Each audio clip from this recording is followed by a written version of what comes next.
जय श्री महाकाल, जय माँ महाकाली। मेरे प्रिय साधक और दोस्तों, आज माता कामाख्या के विस्तृत साधना विधि और नियम के बारे में बात करेंगे।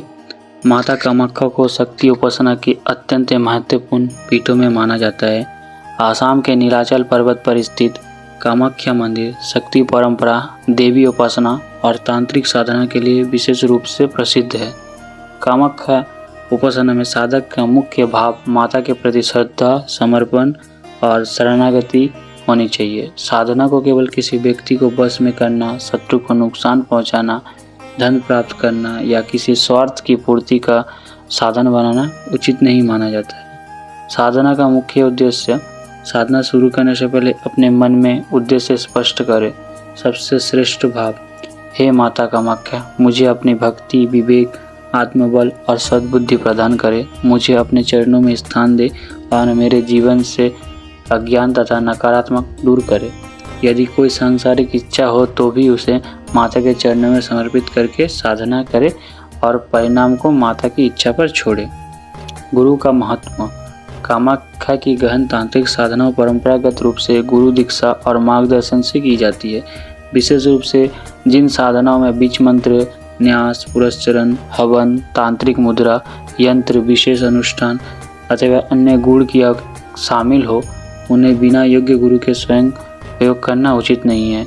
इंटरनेट या वीडियो देखकर केवल मंत्र और तांत्रिक क्रियाओं अपनाने के बजाय पहले किसी विश्वसनीय अनुभवी गुरु या अपनी पारंपरिक साधना परंपरा का मार्गदर्शन लेना बेहतर है।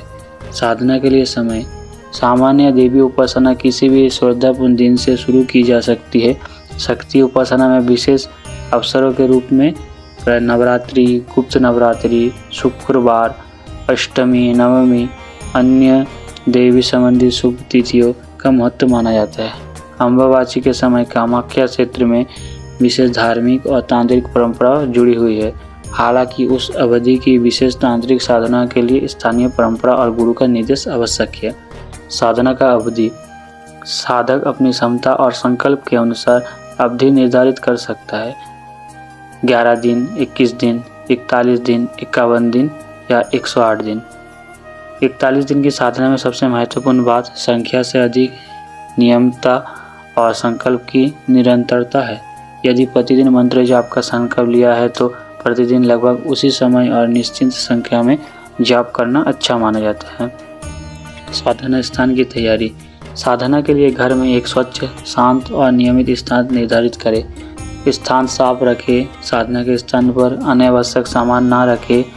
देवी का चित्र या उपलब्ध परंपरा के अनुसार प्रतीक स्थापित करें।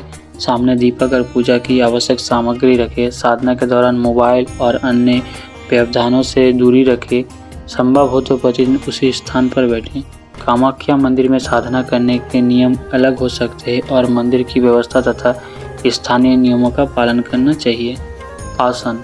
सामान्य देवी उपासना में स्वच्छ आसन का प्रयोग करें। लाल रंग शक्ति उपासना से पारंपरिक रूप से जुड़ा हुआ माना जाता है, इसलिए लाल आसन का प्रयोग कई साधना परंपरा में किया जाता है। आसन ऐसा हो जिस पर आप पूरी साधना के दौरान आराम से और स्थिर होकर बैठ सकें। दिशा का चुनाव आपकी परंपरा और गुरु के निर्देश के अनुसार होना चाहिए। सामान्य देवी पूजा में पूर्व दिशा की ओर मुख करके बैठना एक प्रचलित व्यवस्था है। यदि किसी विशेष कामाख्या तांत्रिक साधना में अलग दिशा बताई गई हो तो वही दिशा गुरु के निर्देश से अपनाएं। दीपक। साधना शुरू करने से पहले दीपक जलाएं।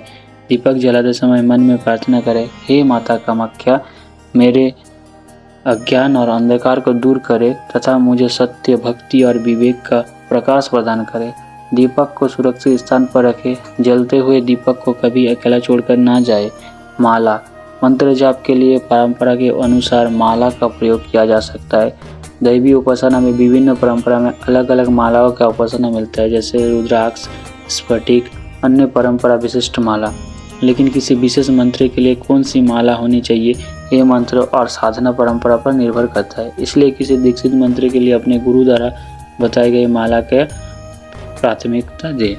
साधना प्रारंभ करने की सामान्य प्रक्रिया। साधना स्नान करके स्वच्छ वस्त्र धारण करें, फिर साधना स्थान पर दीपक जलाएं, माता कामाख्या को प्रणाम करें, गणेश जी का स्मरण करें, गुरु और अपनी परंपरा का स्मरण करें, देवी का ध्यान करें, अपना संकल्प ले निर्धारित मंत्र का जाप करें। अंत में माता से क्षमा और आशीर्वाद की प्रार्थना करें। संकल्प साधना का महत्वपूर्ण भाग है। संकल्प में अपनी साधना की अवधि और जाप की संख्या स्पष्ट रखें। सामान्य रूप में भाव इस प्रकार रखा जा सकता है, हे माता कामाख्या, आपकी कृपा और भक्ति की प्राप्ति के लिए मैं आज से निर्धारित अवधि तक श्रद्धा, संयम और नियम पूर्वक आपकी उपासना तथा मंत्र जाप करके संकल्प करता हूँ। मेरी साधना में जो भी त्रुटि हो उसे क्षमा करें और मुझे सद्बुद्धि, शांति तथा अपने चरणों की भक्ति प्रदान करें। यदि गुरु ने विशेष संकल्प विधि दी हो तो वही विधि अपनाएं। मंत्र जाप। कामाख्या उपासना में अनेक मंत्र और मंत्र परंपराओं मिलती है। सभी मंत्र सार्वजनिक रूप से दिए जाने वाले नहीं होते और कुछ मंत्र दीक्षा से संबंधित हो सकते हैं। इसलिए किसी इंटरनेट वीडियो से देखकर गुप्त बीज मंत्र या तांत्रिक मंत्र का प्रयोग ना करें। यदि आपके पास गुरु से प्राप्त मंत्र हो तो उसी मंत्रों का निर्धारित संख्या में जाप करें। जाप के दौरान उच्चारण स्पष्ट रखें, मन को मंत्र पर केंद्रित रखें, माला को श्रद्धा से चलाएं, अनावश्यक बातचीत ना करें। जाप की संख्या पहले निर्धारित करें। साधना समाप्त होने के बाद कुछ समय शांत बैठें। ध्यान। मंत्र जाप के साथ माता के स्वरूप का ध्यान किया जा सकता है। माता को शक्ति, करुणा और संरक्षण के स्वरूप में स्मरण करें। ध्यान का भाव। माता मेरे हृदय में विराजमान है। उनका प्रकाश मेरे भीतर के भय, अज्ञान और नकारात्मक को दूर कर रहा है। मैं माता की शरण में हूँ। ध्यान के दौरान कोई दृश्य, आवाज़ या अनुभूति हो तो उसे सिद्धि या देवी का प्रत्यक्ष दर्शन मानकर तुरंत निष्कर्ष ना निकालें। ब्रह्मचर्य और संयम। दीर्घकालीन साधना में संयम अत्यंत महत्वपूर्ण है। साधक को इंद्रिय संयम रखना चाहिए, नशे से बचना चाहिए, क्रोध और हिंसा का व्यवहार कम करना चाहिए, झूठ और छल से बचना चाहिए, अनावश्यक वाद विवाद से दूर रहना चाहिए, भोजन और दिनचर्या को सात्विक एवं संतुलन रखना चाहिए। ब्रह्मचर्य का पालन किस प्रकार करना है, ये आपकी साधना परंपरा के अनुसार निर्धारित किया जा सकता है। आहार। साधना के दौरान भोजन हल्का, स्वच्छ और संतुलन रखें। सामान्य रूप से ताज़ा भोजन करें। अत्यधिक मसालादार भोजन कम करें। नशे से बचें, भोजन की अधिकता से बचें। साधना के समय शरीर को अत्यधिक थकान से बचें। किसी विशेष तांत्रिक साधना में आहार संबंधी अलग अलग नियम हो सकते हैं, उन्हें गुरु के निर्देश के बिना ना अपनाएं। साधना में आने वाली अनुभूतियाँ। लंबे समय तक ध्यान और जप करने पर कभी कभी शरीर में कंपन, गर्मी और ठंडक, स्वप्नों, भावुकता, प्रकाश जैसे अनुभव, विभिन्न आवाज़ों, असामान्य मानसिक अनुभव हो सकता है। इन अनुभवों को अपने आप में सिद्धि का प्रमाण नहीं समझना चाहिए। यदि कोई अनुभव डरावना या परेशान करने वाला हो तो साधना रोककर सामान्य अवस्था में आए और आवश्यकता होने पर किसी योग्य गुरु अथवा मानसिक स्वास्थ्य विशेषज्ञ से सलाह ले। जानबूझकर डर, आवाज़ या दृश्य उत्पन्न करने की कोशिश ना करें। साधना के दौरान भय। कामाख्या साधना को लेकर अनेक लोक कथाएं और तांत्रिक मान्यताएं प्रचलित है। योगिनी, अक्षिनी, डाकिनी आदि के अनुभवों की बातों भी सुनने को मिलती है, लेकिन किसी भी आवाज़, सपना या मानसिक अनुभव को निश्चित रूप से या किसी अलौकिक सत्ता की उपस्थिति मानना उचित नहीं है। साधक के उद्देश्य भय पैदा करना नहीं बल्कि मन को स्थिर और भक्तिमय बनाना होना चाहिए। यदि भय बहुत अधिक हो जाए तो अकेले साधना जारी रखने के बजाय गुरु का मार्गदर्शन ले। कवच और स्रोत। यदि आपकी परंपरा में कामाख्या कवच, देवी स्रोत या अन्य पाठ गुरु द्वारा दिया गया है तो मंत्र जाप के साथ उसका पाठ किया जा सकता है, लेकिन इंटरनेट से मिले किसी भी कवच या तांत्रिक पाठ को बिना समझे प्रयोग न करें। सामान्य रूप से देवी के स्तुति, नाम स्मरण और प्रार्थना सुरक्षित भक्तिपूर्ण विकल्प है। साधना समाप्ति। प्रतिदिन का जाप पूरा होने के बाद तुरंत उठकर अन्य काम में ना लगे। कुछ मिनट शांत बैठे, फिर माला को प्रणाम करके प्रार्थना करें। हे माता कामाख्या, मेरे द्वारा की गई साधना में जो भी त्रुटि हुई हो उसे क्षमा करें। मेरे बुद्धि को धर्म, सत्य और सदाचार के मार्ग पर रखें। आपकी कृपा मेरे ऊपर बनी रहे। इसके बाद प्रसाद ग्रहण करें। 41 दिन की साधना का सामान्य अनुशासन। यदि आपने 41 दिन का संकल्प लिया है तो पहला दिन संकल्प और साधना का प्रारंभ, दूसरे दिन से 40वें दिन प्रतिदिन समान नियम, समय और निर्धारित जप संख्या बनाए रखें। 41 दिन निर्धारित जप पूरा करके देवी की विशेष प्रार्थना करें। आपकी परंपरा में यदि हवन, तर्पण, मार्जन या भोजन करने की विधि हो तो उसे गुरु के निर्देश के अनुसार करें। इन कर्मों की विस्तृत तांत्रिक विधि बिना गुरु दीक्षा के स्वयं करने के बजाय योग्य आचार्य से करवाना उचित है। पूरे चरण और जाप संख्या। मंत्र साधना में जाप की संख्या मंत्र की परंपरा और अक्षर संख्या के अनुसार निर्धारित हो सकता है। अलग अलग परंपरा में नियम अलग मिलते हैं, इसलिए हर मंत्र के लिए इतने लाख जप अनिवार्य है ऐसा सार्वभौमिक नियम मानना सही नहीं है। यदि गुरु ने किसी विशेष मंत्र के लिए जाप संख्या निर्धारित की है तो उसी को प्राथमिकता दे।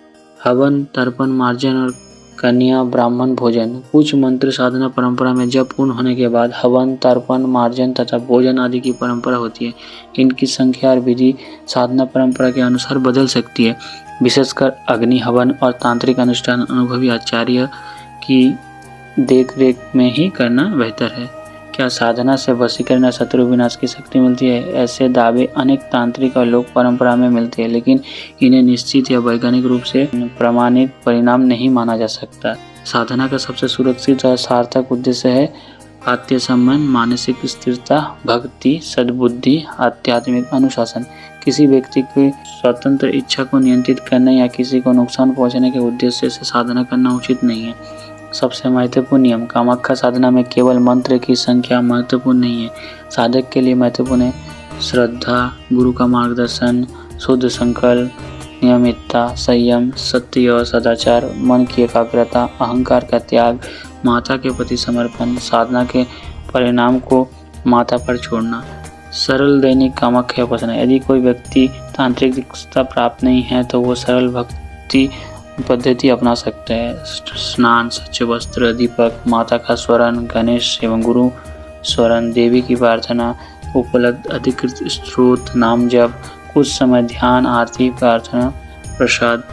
ये सामान्य गृहस्थ के लिए गुरु तांत्रिक प्रयोग की तुलना में अधिक उपयुक्त मार्ग है। अंतिम भाव में माता कामाख्या की साधना को केवल शक्ति प्राप्त करने का साधन न माने, साधना का वास्तविक भाव होना चाहिए। माता मुझे शक्ति दे तो उसका उपयोग धर्म के लिए हो, मुझे ज्ञान दे तो अहंकार न आए, मुझे सफलता दे तो दूसरों का अहित ना करूं, और सबसे बढ़कर मुझे अपनी भक्ति और अपने चरणों की शरण दे। जय माँ कामाख्या। माता सभी साधक को सद्बुद्धि, शांति, भक्ति और मंगल प्रदान करे। जय श्री महाकाल। जय माँ कामाख्या। जय माँ महाकाली।